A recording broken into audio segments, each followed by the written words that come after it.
is waste? Waste are unwanted or unusable materials. Waste is any substance which is discarded after primary use or is worthless, defective, and of no use. There are two categories of waste: biodegradable and non-biodegradable. Biodegradable waste are materials that decay through natural process made by bacteria and fungi, while non-biodegradable waste are the opposite. These are the materials that do not decay through natural process. Waste disposal. Waste disposal is the collection, processing, and recycling or disposition of the waste materials of human society. How must household waste be properly disposed? First, segregation. Next, composting. And lastly, resource recovery.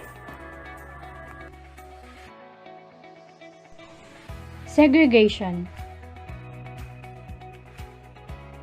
Segregation is the process of identifying, classifying, dividing, and sorting of garbage and waste products into categories. As mentioned, there are two categories: biodegradable and non-biodegradable.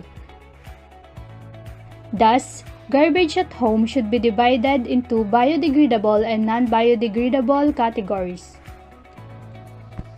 Next is composting. Composting is the controlled decomposition of an organic waste to obtain compost that can be used as an organic fertilizer. Compost can be made from organic waste such as banana peels placed into the soil. And when it decomposes, it can turn into soil mixture that can be used as a planting soil. Lastly, resource recovery. Resource recovery is the collection of waste that can be recycled or reused. If the biodegradable waste are used in composting, the non-biodegradable waste are used for recovery and be recycled. We have what we call the 3 R's.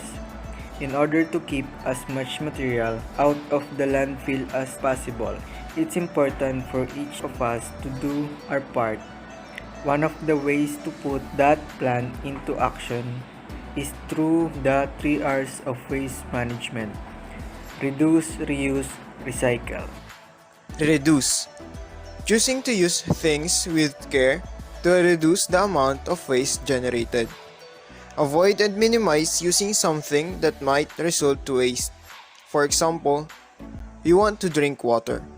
What should you use? Disposable cup or reusable cup? Oftentimes, when using disposable cup, it just results to waste after use. However, when using reusable cup, it still remains as reusable after use and it does not turn into waste. Therefore, using the reusable cup is a much more viable option. Reuse. Reusing involves the repeated use of items or to repurpose items that might have otherwise been thrown away. For example, jars. Jars can be used again as containers. Another aspect of reusing is using something for a different purpose. For example, water containers or jugs. It can be used again and serve as pots for plants. Recycle. Process waste materials and use them to make new materials or products. For example, used plastic bottles can be used to make recycled products. As an addition to the upcoming Christmas celebration, just take a look at how the group turned used plastic bottles into a simple recycled parole.